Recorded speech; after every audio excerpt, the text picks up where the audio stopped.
पहला प्रश्न।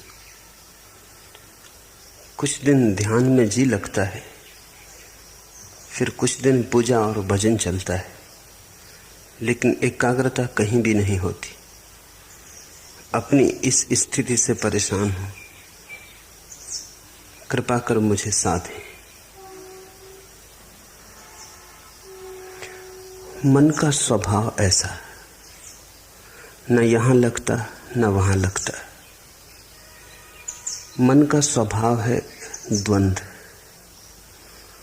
जो करोगे वहीं से उछटा हुआ लगेगा, जहां हो वहां से भागा हुआ रहेगा, जहां नहीं हो वहां का रस जन्मेगा।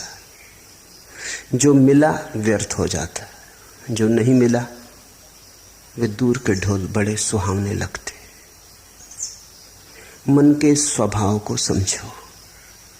न तो ध्यान काम आता न भजन काम आता, मन के स्वभाव को समझना काम आता। मन की ये प्रक्रिया है, पद मिल जाए तो असंतुष्ट, पद न मिले तो असंतुष्ट, पद न मिले तो पीड़ा, पद मिल जाए तो व्यर्थता का बोध। गरीब रोता अमीर नहीं, अमीर रोता कि अमीर हो गया, अब क्या करूं। जो भी तुम्हारे पास है वो पास होने के कारण ही दो कौड़ी का हो जाता है, और जो तुमसे बहुत दूर है दूर होने के कारण ही उसका बुलावा मालूम होता है। मन के इस आधारभूत जाल को समझो, इसे पहचानो। ये ध्यान और भजन का ही सवाल नहीं है। भोजन करो तो मन में उपवास का रस उमगता है कि पता नहीं उपवास करने वाले न मालूम किस गहन शांति और आनंद को उपलब्ध हो रहे हो। उपवास करो तो भोजन की याद आती। जीवन के प्रत्येक पल तुम ऐसा ही पाओगे। बाग में लगता नहीं, सहरा से घबराता है जी। अब कहाँ ले जाके बैठे ऐसे दीवाने को हम। बगीचे में बिठाओ तो लगता नहीं, मरुस्थल में ले जाओ तो घबराता है। बाग में लगता नहीं, सहरा से घबराता है जी। अब कहाँ ले जाके बैठे ऐसे दीवाने को हम। मन एक तरह का पागलपन है, एक तरह की विक्षिप्तता है। मन से मुक्त होना ही मुक्ति है, मन के पार होना ही स्वस्थ होना है। तो पहली तो बात, मन के इस स्वभाव को समझने की कोशिश करो। अक्सर लोग समझने की कम कोशिश करते हैं, छुटकारा पाने की ज्यादा कोशिश करते हैं, और छुटकारा बिना समझे कभी नहीं। तो तुम्हारी आकांक्षा यह होती कैसे झंझट मिटे, लेकिन बिना समझे झंझट मिटी ही नहीं। ना समझी में झंझट है, तो तुम चाहते हो कैसे इस मन से छुटकारा हो, लेकिन पहले इसे पहचानो तो, इससे दोस्ती तो साथ हो, इससे परिचय तो बनाओ, इसके कोने कांतर तो खोजो, दिया तो जलाओ कि इसके सारे स्वभाव को तुम ठीक से देख लो। उस देखने में, उस दर्शन में, उस साक्षी भाव में ही तुम पाओगे विजय की यात्रा पूरी होने लगी। जिस दिन कोई मन को पूरा समझ लेता उसी दिन मन विसर्जित हो जाता। जैसे सूरज के उगने पर ओस कण तिरोहित हो जाते, ऐसे ही बोध के जगने पर मन तिरोहित हो जाता।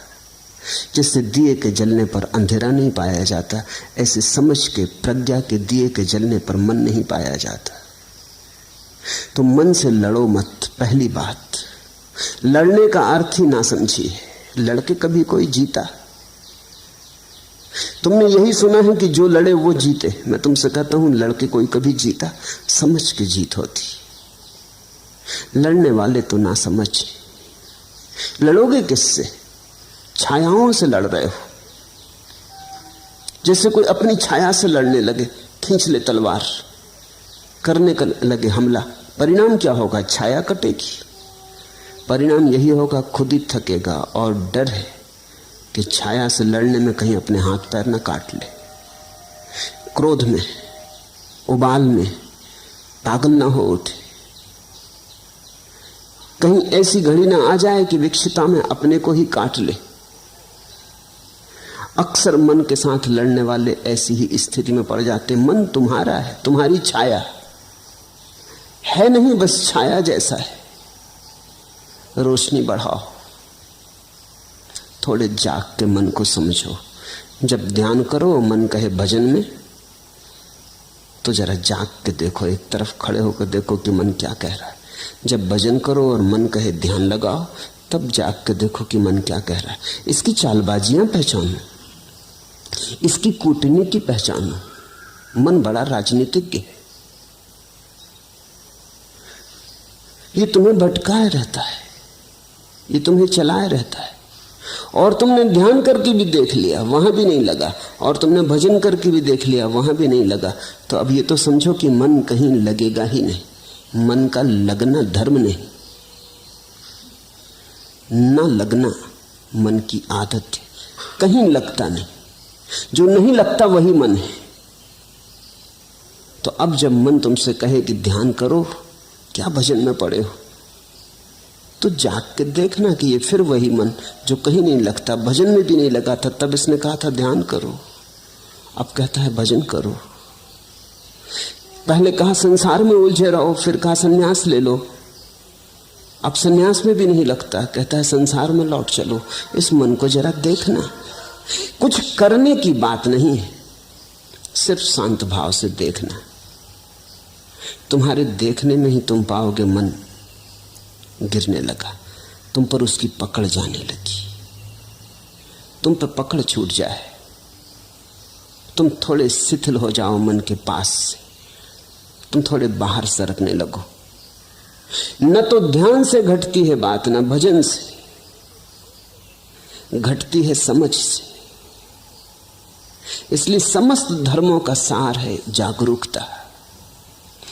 प्रश्नकर्ता पूछता है, एकाग्रता नहीं बनती। एकाग्रता की खोज ही गलत है, जागरूकता खोजो। एकाग्रता की खोज तो फिर मन के ही सिक्कों में फंसे। ये मन ही है जो कहता है एकाग्र बनो, ये तुम्हें असंभव चीजें करने को देता है, फिर वो नहीं होती तो तुम हारे थके परेशान हो जाते हो। एकाग्रता की कोई जरूरत ही नहीं। थोड़ा जीवन की गणित की व्यवस्था के सूत्र समझने चाहिए। पहला सूत्र, जब भी मन नहीं होता तब तुम एकाग्र होते हो। कभी अपने काम में पूरे संलग्न, चाहे बुहारी लगा रहे हो घर में, लेकिन पूरे संलग्न। अचानक तुम पाते हो मन नहीं। संगीत सुनते संलग्न, मन नहीं है। चित्र बनाते, किसी भी घड़ी जब तुम पाते हो कि मन नहीं है, तुम ही हो, तो एकाग्रता अपने आप घटती है।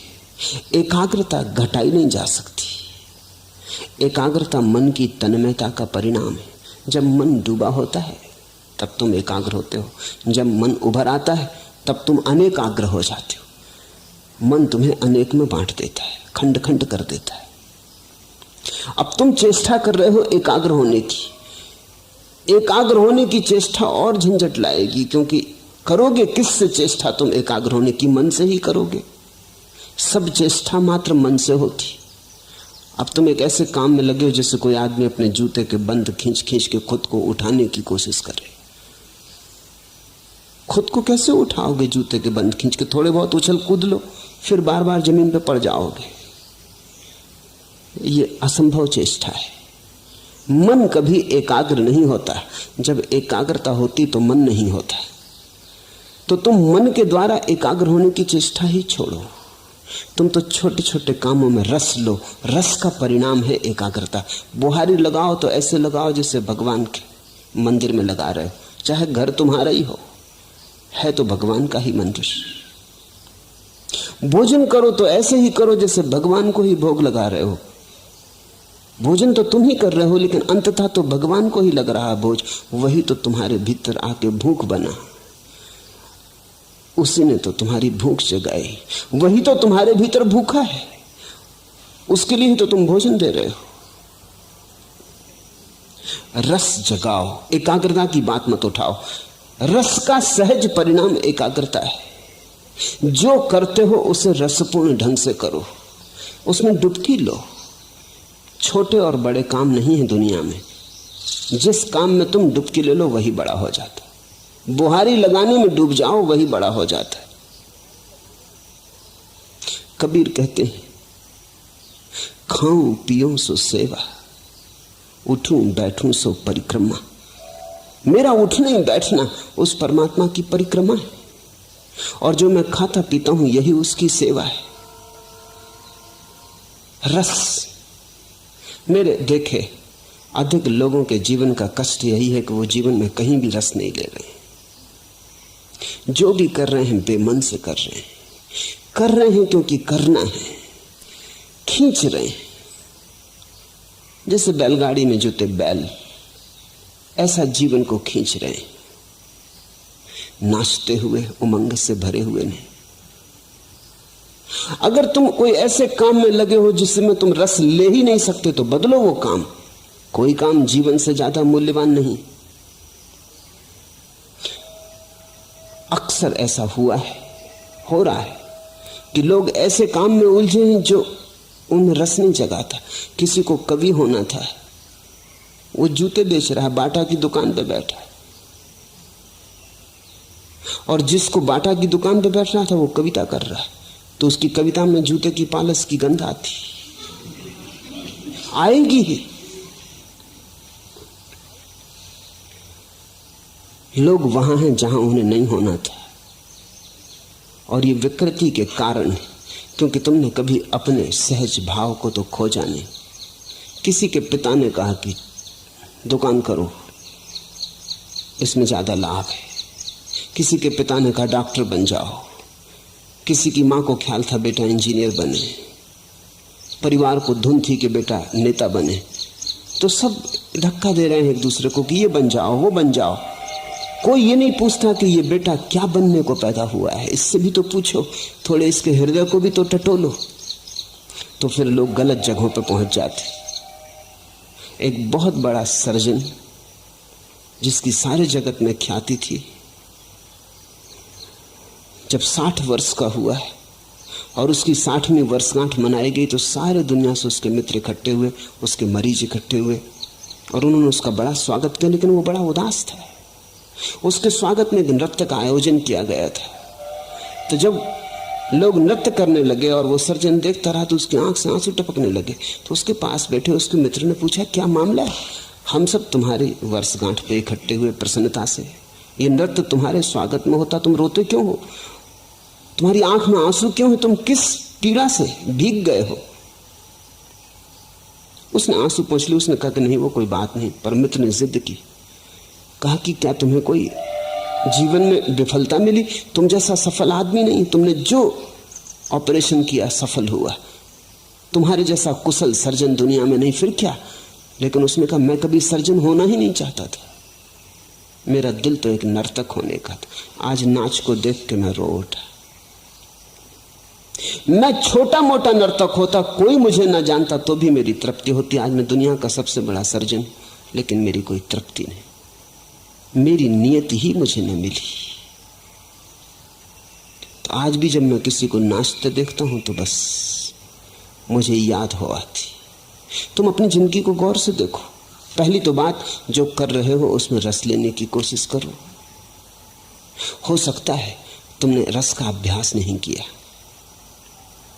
तुम्हें किसी ने सिखाया ही नहीं कि रस का अभ्यास कैसे करना। रस के अभ्यास का पहला सिद्धांत है कि जो भी कर रहे हो इसका परिणाम मूल्यवान नहीं है। तुम्हें यही सिखाया गया कि परिणाम मूल्यवान है। तुम करते हो, इससे 10 रुपए मिलेंगे कि 1000 रुपए कि लाख रुपए मिलेंगे। लाख रुपए में मूल्य है, परिणाम में मूल्य है। रस का सिद्धांत है जो तुम कर रहे हो वो अपने आप में मूल्य है, अंतर्निहित है मूल्य। 1000 मिलेंगे 10,000 मिलेंगे वो बात गौण है। करने में जो डुबकी लगेगी वही बात महत्वपूर्ण है। अगर डूब गए तो मिल गए करोड़ों, अगर न डूबे और करोड़ों भी मिले तो कुछ भी न मिला। वो समय व्यर्थ गया जो बिना डूबे गया। वो दिन व्यर्थ ही बीते जो बिना डूबे बीते। जब रस धार न बही तो तुम जिए न जिए बराबर। रस विमुग्धता में ही जीवन है। तो पहली तो बात, जो कर रहे हो, तुमसे नहीं कहता कि जल्दी बदलने में लग जाना, क्योंकि हो सकता है तुम अपना काम भी बदल लो और रस ना आए, क्योंकि रस आने की तुम्हारी आदत ही ना रही हो, तुमने रस बनाने की बात ही ना बनाई हो। तो पहले तो जो कर रहे हो उसमें रस लेने की कोशिश करना। 100 में 50 मौके तो ऐसे हैं कि तुम उसी में रस ले पाओगे। रस लेते ही एकाग्रता हो जाएगी। देखा, स्कूल में छोटे बच्चे पढ़ते हैं, बाहर चिड़िया गुनगुनाने लगी गीत, बच्चा एकटक होकर सुनने लगता है। शिक्षक डंडा पीटता है टेबल पर कि यहां ध्यान दो, एकाग्रता करो। एकाग्रता बच्चा कर ही रहा है, मगर शिक्षक पे नहीं कर रहा, ये बात सच है। ये ब्लैक बोर्ड पे नहीं कर रहा, ब्लैक बोर्ड पर लिखे अक्षरों पे नहीं कर रहा। लड़का तो एकाग्रता कर ही रहा है, एकाग्रता तो हो ही रही। वो जो चिड़िया गीत गा रही वो उसे सुन रहा है। शिक्षक कहता एकाग्रता करो, मन को ऐसा विचलित मत करो। बात बिल्कुल गलत कह रहा है शिक्षक। शिक्षक उसके मन को विचलित करने की कोशिश कर रहा है। वो एकाग्र है। अगर कोई बाधा ना दे तो ये सारा संसार थोड़ी देर के लिए मिट जाएगा। वो चिड़िया की गुनगुनाहट होगी, उसका गीत होगा, इस बच्चे की भावदशा होगी, और ये एक बात सीख लेगा रस की। रस चूंकि उसे चिड़िया के गीत में आ रहा है, इसलिए एकाग्र हो गया है। उसी कक्षा में ऐसे बच्चे भी होंगे जिन्हें रस गणित के सवाल में आ रहा है, वो वहां एकाग्र हो गए। हमें लोगों को एकाग्रता नहीं सिखानी चाहिए, उनका रस देखकर उन्हें दिशा देनी चाहिए। जो बच्चा गणित को सुन के एकाग्र हो गया, बाहर भौंकते कुत्ते, लड़ती बिल्लियां, गीत गाती चिड़ियां, रास्ते पे बैठे मदारी की बीन कुछ नहीं सुनाई पड़ती, ये बच्चा आइंस्टीन होने को पैदा हुआ है। इसकी एकाग्रता ही खबर देती है। अब इस बच्चे से तुम कहो कि चिड़ियां गीत गा रही उन पे एकाग्रता करो, ये ना कर पाएगा, ये संभव नहीं होगा। हमें देखना चाहिए कि कहां हमारी एकाग्रता है, वहीं हमारा जीवन है। मगर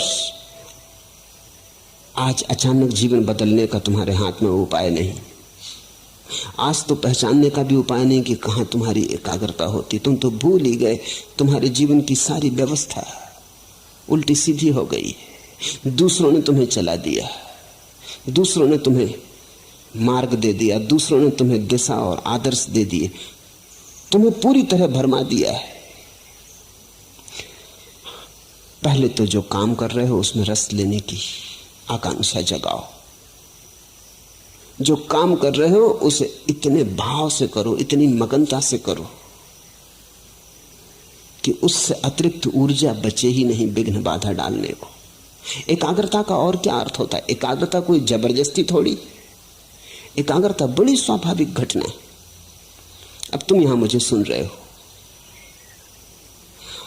जिनको मेरी बात में रस आ रहा है वो एकाग्र है। एकाग्रता कर थोड़ी रहे हो, एकाग्रता हो रही है, इसे समझने की कोशिश करो। तुम्हारे करने की थोड़ी बात है। तुम थोड़ी के बैठे हो सब मांसपेशियों को खींच के और आंखें मुझ पे गड़ा के और चेष्टा कर रहे हो कि एकाग्रता।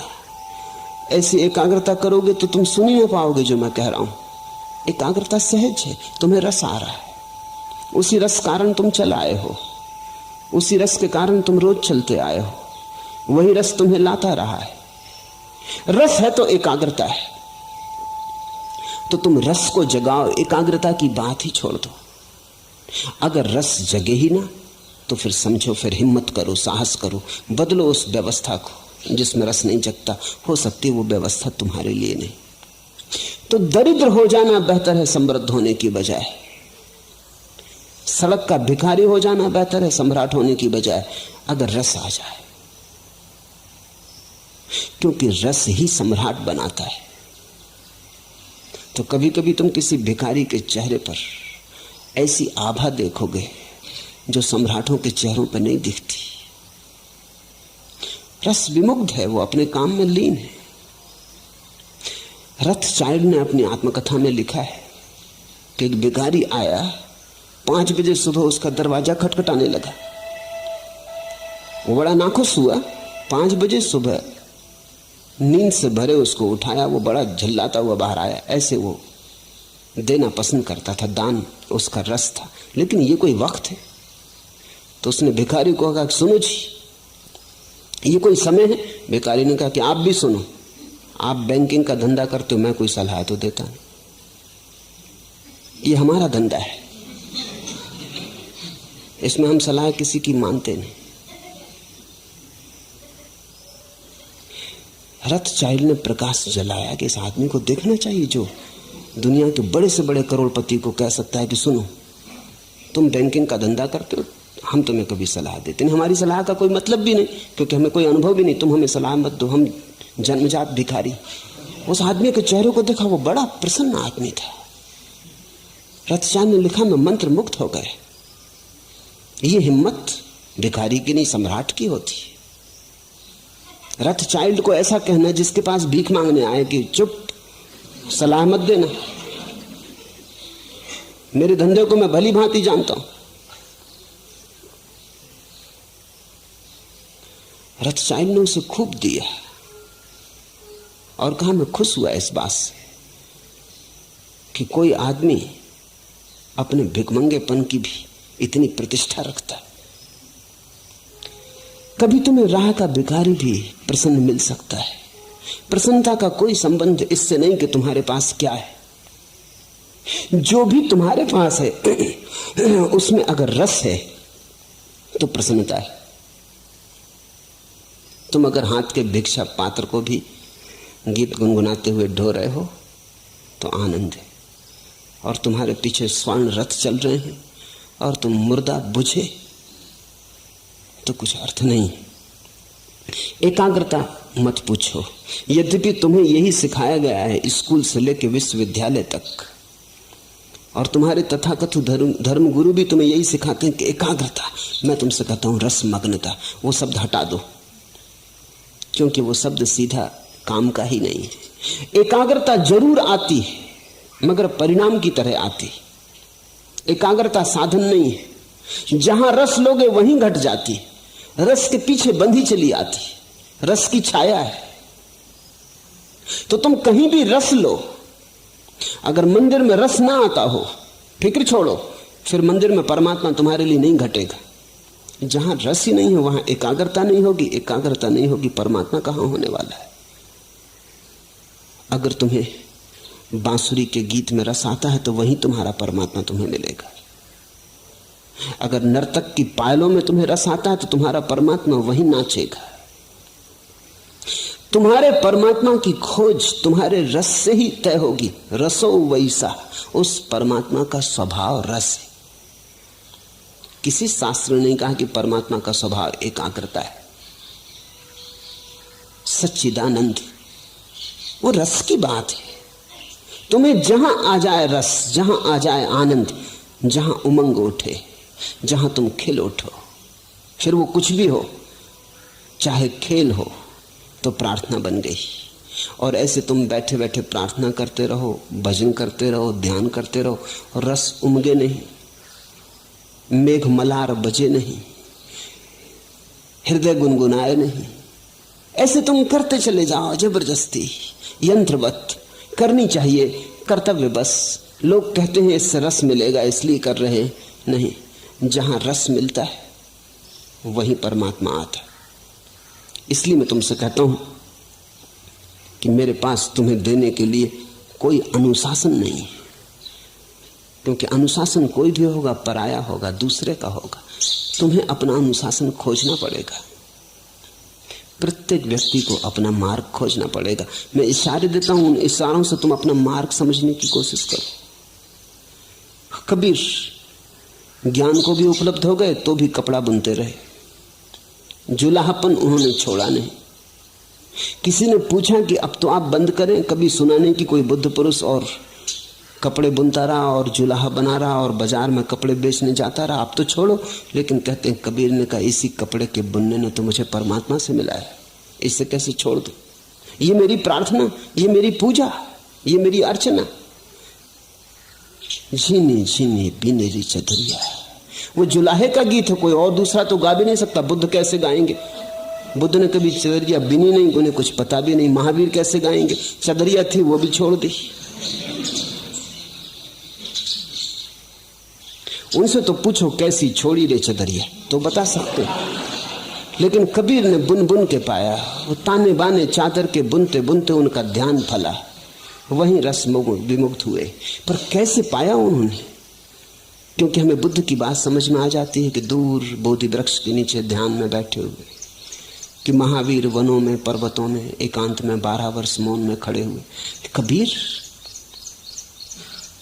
कबीर कपड़ा बुन बुन के पा लिए, रस से बुना होगा। कबीर कहते थे राम के लिए बुन रहा हूं। सभी ग्राहकों में राम देखते थे। जब अपना कपड़ा बुन के वो काशी के बाजार में बेचने जाते, कोई मिल जाता रास्ते में, कहाँ जा रहे हो, तो वो कहते राम आए होंगे, उनको जरूरत है, कपड़ा बुन के लाया हूं, बड़ा बढ़िया बुना है, राम को देने जा रहा हूं। जब कोई ग्राहक उनसे कपड़ा खरीदता तो वो कहते संभाल के रखना राम, बड़ी मेहनत से बुना है, बड़े रस से बुना है, कपड़ा ही नहीं है, पीढ़ी दर पीढ़ी चले ऐसी मजबूती से बुना है। अपने प्राण उंडेले।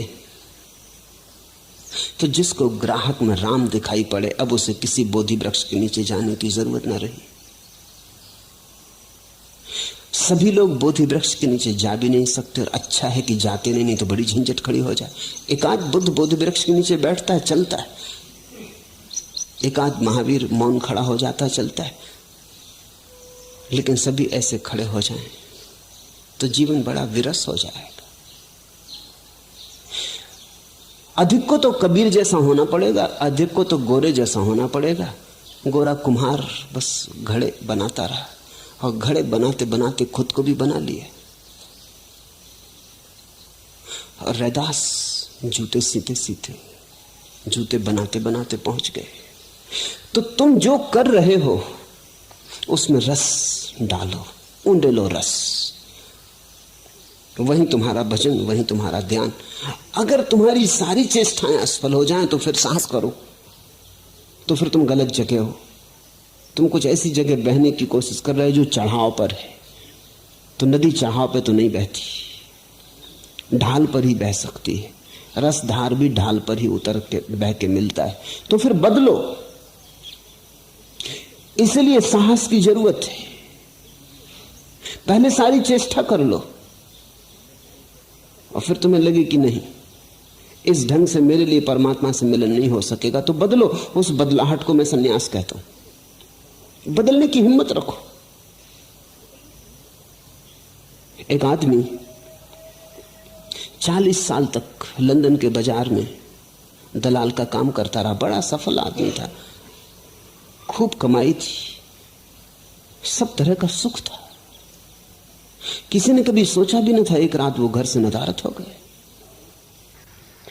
पत्नी भी भरोसा ना कर सकी, बेटे भी भरोसा ना कर सके, मित्र भी भरोसा ना कर सके, काम धंधे में जो लोग संबंध था वो भी भरोसा ना कर सके। क्योंकि न तो वो आदमी कभी किसी और स्त्री के संग में देखा गया था कि पत्नी सोच भी सके कि वो किसी स्त्री के साथ भाग गया, न उसके कोई धार्मिक रुझान थे कि वो कोई किसी जाके आश्रम में सन्यासी हो गया होगा, न कोई दुख था कि आत्महत्या कर ली होगी। सब भांति सुखी संपन्न आदमी था, जिसको हम सुखी संपन्न कहते, वैसा आदमी था, सब ठीक ठाक था। कोई 3 साल बाद उस आदमी का पता चला कि वो पेरिस में चित्रकला सीख रहा है। भिखमंगे की हालत हो गई है। भागे उसके मित्र, उससे कहा तुमने ये क्या किया? तुम्हारे पास सब था, सब ठीक था। उसने कहा वही अड़चन थी, सब ठीक था, कहीं कुछ गड़बड़ ना थी, लेकिन कोई प्रफुल्लता ना थी, कहीं कोई उमंग ना थी। सब ठीक चल रहा था और सब ठीक में चला रहा था, लेकिन कोई रसधार न बह रही थी। मेरे जीवन में सदा से आकांक्षा थी कि चित्रकार बनूं, दलाल बनना मैंने कभी चाहा न था। वो सफलता संयोगिक थी। अब मैं खुश, मेरे पास अब कुछ भी नहीं है। चित्र बनाता हूं, बिक जाते हैं तो भोजन के लायक, कपड़े के लायक इंतजाम कर पाता हूं। अपने पास रहने का छप्पर भी नहीं, एक मित्र के कमरे में बना हूं, रह रहा हूं, लेकिन वापस मुझे जाना नहीं।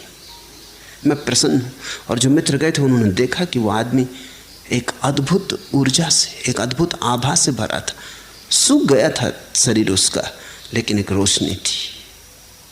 उसने कहा मैं किसी से नाराज नहीं हूं। मेरी पत्नी को कहना मैं किसी से नाराज नहीं हूं, सब ठीक था, मैं बिल्कुल जैसा जिसको हम सुखी संपन्न कहते हैं वैसा आदमी था। मेरे बच्चे ठीक हैं, मेरे बेटे ठीक हैं, मेरी पत्नी ठीक है, सब ठीक था। लेकिन सब ठीक से कहीं कुछ होता, ठीक से कुछ ज्यादा चाहिए।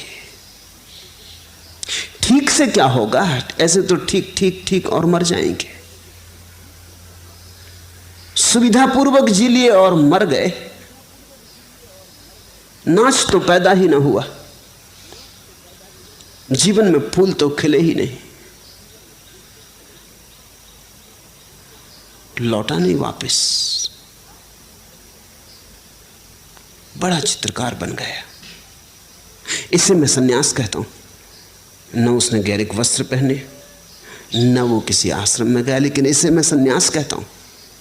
सन्यास का अर्थ हुआ साहस इस बात का कि अगर दिखाई पड़े कि मेरा जीवन मरुस्थल में खोया जा रहा है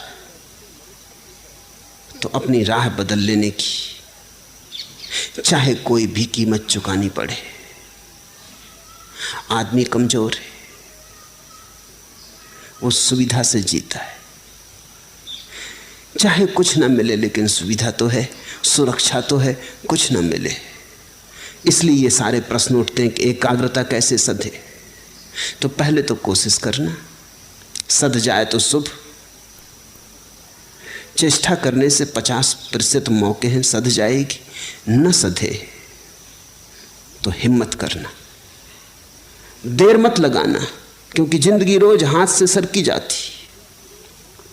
जिंदगी उन्हीं की है जो हिम्मत से जिंदगी को बदलने के लिए तैयार होते, नहीं तो जिंदगी बह जाती चिकने घड़े के ऊपर जैसे वर्षा का जल बह जाता, कुछ भरता करता नहीं, या उल्टे घड़े पर जैसे वर्षा गिरती रहती, टप टप बहुत आवाज शोरगुल मचता, लेकिन घड़ा खाली खाली रहता, उल्टा रखा है। तो जरा गौर से देखना, तुम्हारा घड़ा अगर भरता ना हो तो कहीं उल्टा तो नहीं रखा है। तो न तो मौलिक सवाल ध्यान का है न भजन का है, मौलिक सवाल समझ का है। मन के स्वभाव को समझो, एकाग्रता की बात ही मत उठाओ, रसमयता की बात उठाओ। रसमयता के पीछे पीछे तुम पाओगे एकाग्रता घूंगर बजाती हुई चली आती।